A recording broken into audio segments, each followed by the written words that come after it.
Hi everyone, welcome back to my soaping channel, and this is Alpha. So today I am going to make ginger and lime soap. So this batch will be all natural and it's vegan. So my base oil are olive oil, organic coconut oil, grapeseed, castor, and shea butter. And part of the water I use coconut milk, which is so good on our skin. All my soap I put coconut milk. I love coconut milk. And then I will be adding some column clay.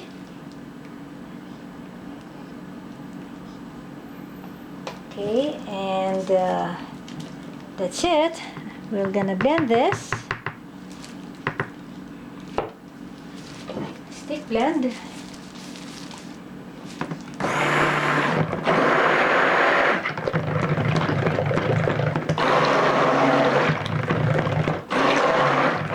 This is my first time to combine ginger essential oil and lime essential oil. Okay, now we'll add our lye solution. My lye solution, I add sodium lactate for preservative and for hardening the soap.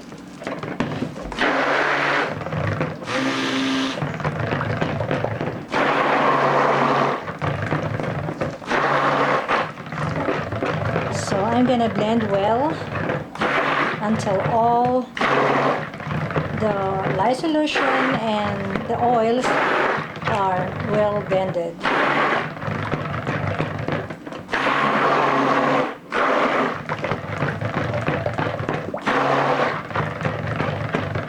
So I'm going to have this into trays, medium trays. And now I will add the shea butter.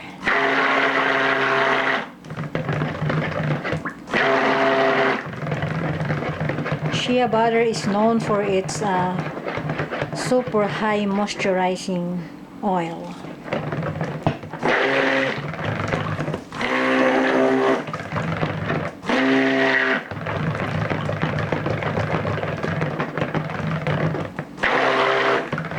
And then I will add some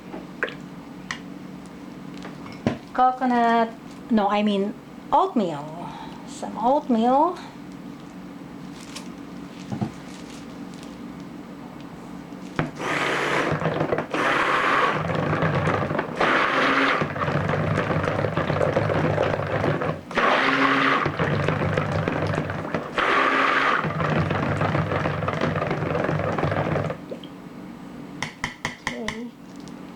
Because this is ginger and lime, I would like to add some ginger powder. Little ginger powder.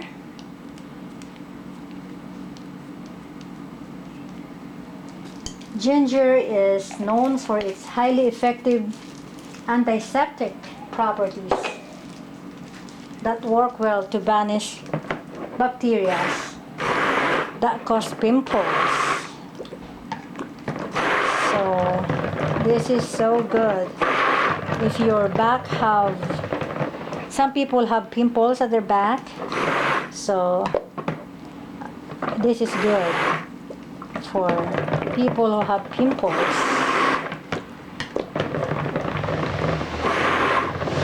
And ginger also helps your skin flushing out toxins.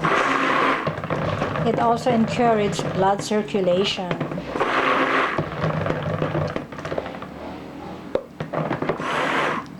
While the lime essential oil has sweet, clean citrus aroma, and it helps with oily skin.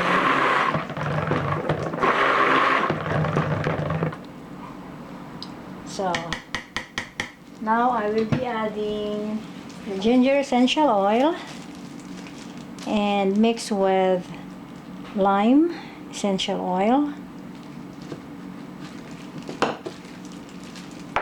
Wow, so smell good. And some lime. Okay, just 1 ounce of mixed ginger and lime essential oil. So good, smells so good.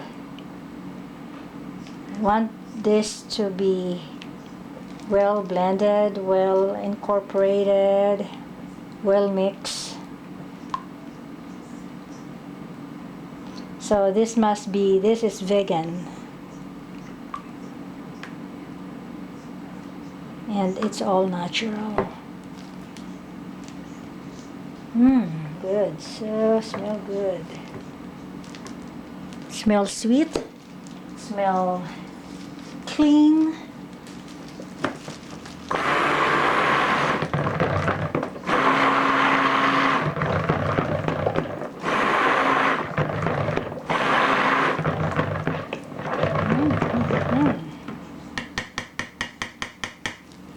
Okay, for my color, I'm gonna use spirulina for the green color. So let's see how this works. Spirulina, just a little.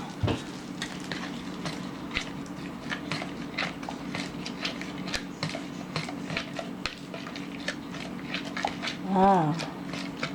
And I will also use alkanet root, and this is mixed with rose water.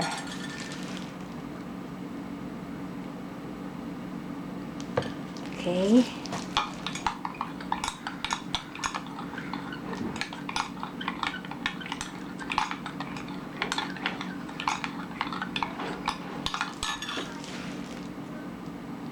Add more.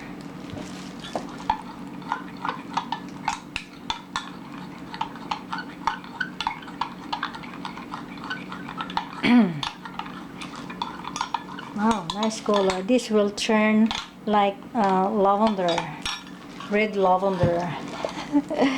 And the spirulina, wow, I like this dark green for the lime. Like a little, some more. Okay, now this is ready for my mold. Supper mold. Okay.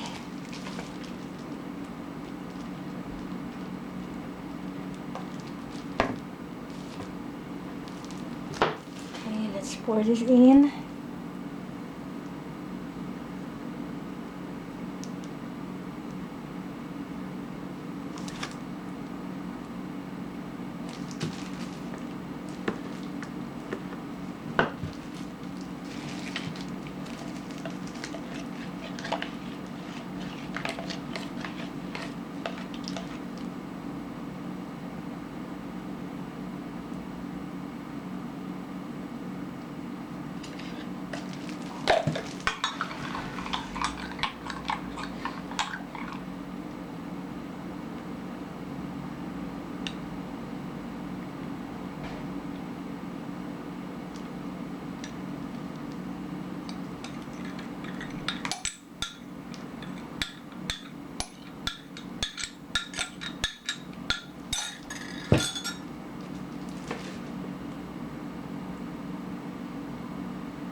Smell so sweet, smell clean. That's the lime essential oil.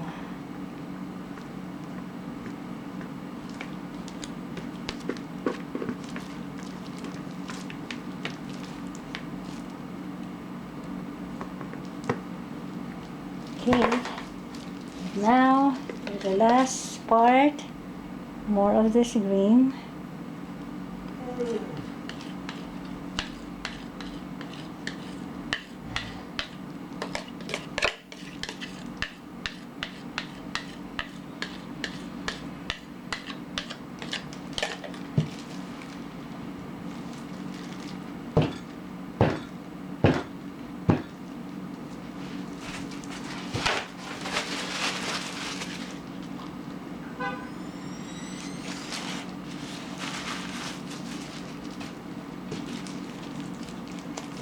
Let's do some chopstick swirl.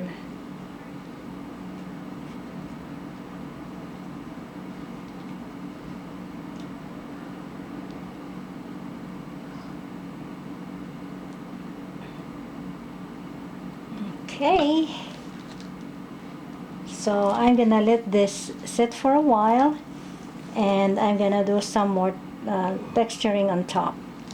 So thanks for watching, and see you for the cutting of this soap. Thank you, and for your support on my channel. I am grateful, and please don't forget to subscribe. Thank you. Bye.